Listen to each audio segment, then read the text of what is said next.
Gracias. Despois desta magnífica actuación vamos proceder a colocar a ofrenda floral na estatua. Bueno, como vistes na programación, invitarvos a todos a participar nas actividades. Dentro de pouquinho tempo poderemos ter outra actuación de Andrea Cousa, invitarvos a disfrutar desta voz, porque a verdade é que é un privilexio.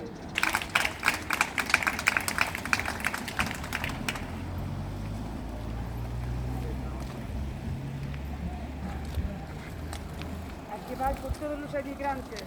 Salud e suerte para todos.